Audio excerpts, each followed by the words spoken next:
Ladies and gentlemen, welcome back to Ms. TV Total Football. No Club World Cup update today because I actually didn't get to watch those matches. They were very early in the morning for me, and I wanted to get a bit of sleep in. But we've got some latest transfer news. We're going to catch up on the Club World Cup tomorrow sometime.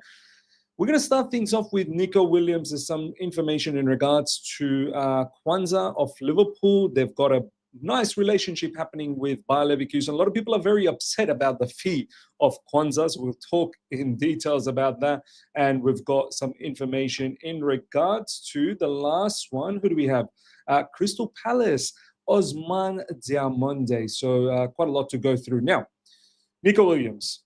Look, the story goes like this for Nico Williams, ladies and gentlemen. He's always wanted Barcelona. So all of this nonsense that Chelsea are interested, Arsenal are interested, and many other clubs are interested. They might be interested, no problems. But this player was never interested on any of these football clubs. That's the honest truth. He always wanted Barcelona. Now, putting that aside, there was also talks about, he's on very big wages. You know, how are we going to afford him, Chelsea Football Club or Arsenal Football? How are these clubs going to actually afford his wages? Well, we've got some information about his wage. Now, it's still pretty high. Don't forget, this is what I'm about to show you is net figure. But I want to know what you guys think about this. So let's get in on the act, ladies and gentlemen. This is coming from Fabrizio Romano. Nico Williams and Barcelona have agreed personal terms on a 6-year deal. Big move, man. What's going to happen to Rafinha? We don't know. Rafinha competition is, it's gone up a few levels. And I know Rafinha did extremely well the season that just finished, and taking nothing away from Rafinha. Rafinha still should start. And if anything, Nico Williams is the one who needs to dislodge Rafinha.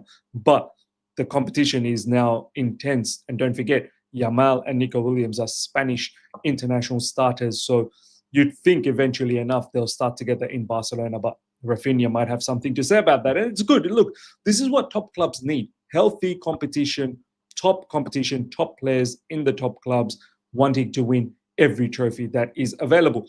Agreement sealed on players' contract until June 2031, with the salary in the region of 7 to 8 million euros net per season. Now, that turns out to be 150,000 euros approximately, about 153.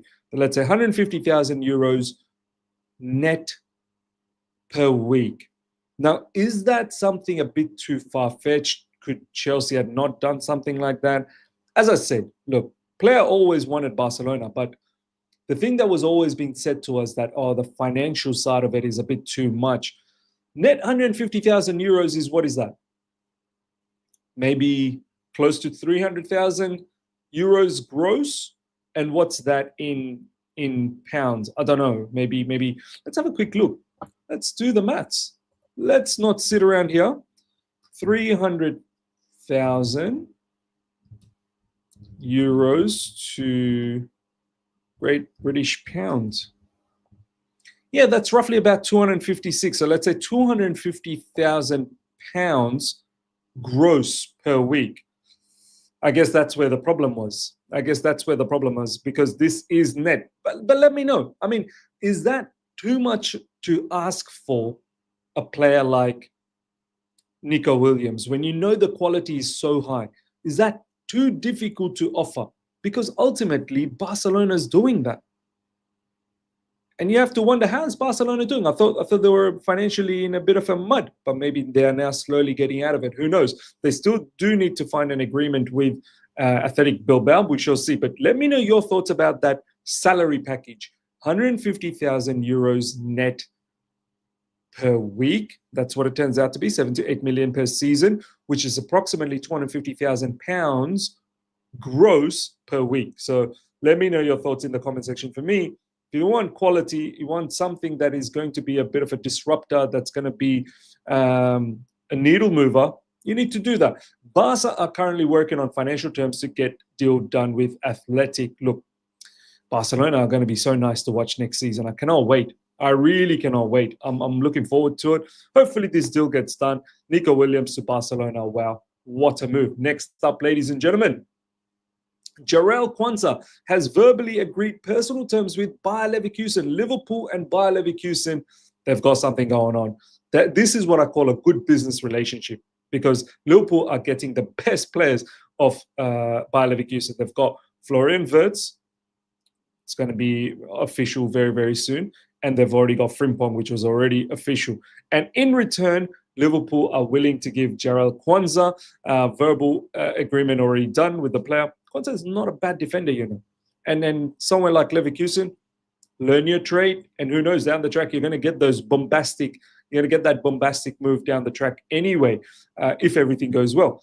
Bayer and Liverpool are closing in on a permanent deal. Understand it will be worth 30 million plus add-ons for the defender. Now, this is where a lot of people have issues.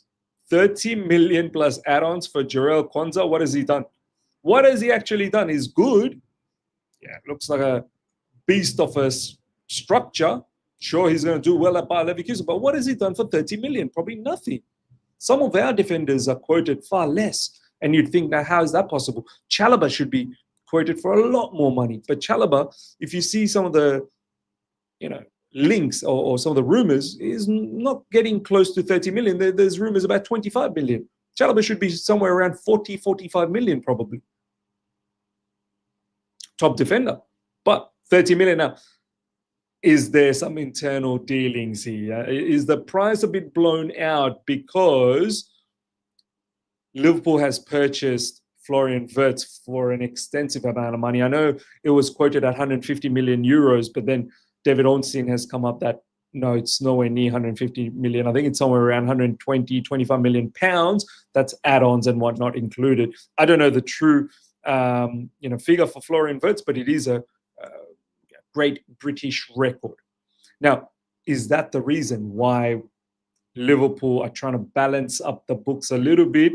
Maybe that was the idea, to allow Bayer Leverkusen in their books to register a big transfer with Florian Wirtz, and then to net all of that out, Liverpool must have struck a deal with Leverkusen that, hey, you're going to have to pay a little bit extra for Jarell Quansah. Look, Jarell Quansah is nowhere near 30 million pounds. And this is where I feel like sometimes you're creating an inflation which is not good for the game. If a defender like Jarell Quansah goes for 30 million plus add-ons, so let's say 35 million, that's not good news, man.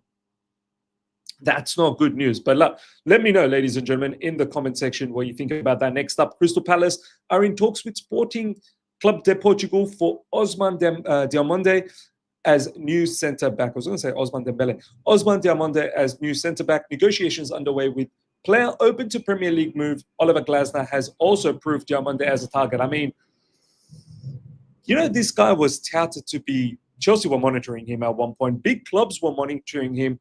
And then somewhere along the way, obviously, everyone else got distracted, and Crystal Palace is now swooping in and trying to collect on Diamande. Diamande, I've seen him a couple of times. He's not bad.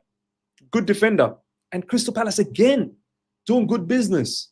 These guys, they're switched on, Crystal Palace, man. Every season, they lose players, and they somehow find all of these nice gems. They're going to lose Mark Guéhi, and this is probably the backup for Mark Guéhi, right?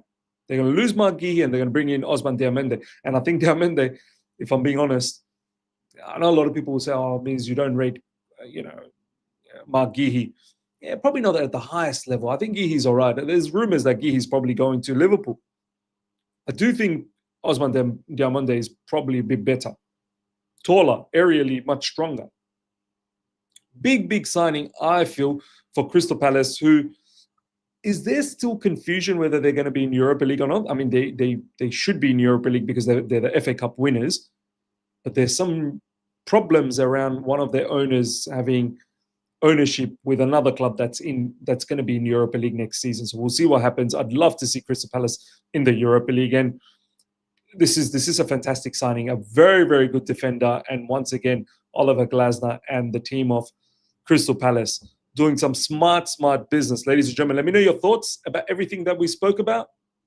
Nico Williams and his wages, what do you think about that? Jarell Quansah, 30 million plus add-ons. What's your thoughts on that? Ousmane Diomande to Crystal Palace. Is that a good signing? Let me know. Smash up the like button if you're here for the first time. Subscribe, hit the bell notification to stay in touch with all my content. Till next time, take care. See ya. Bye.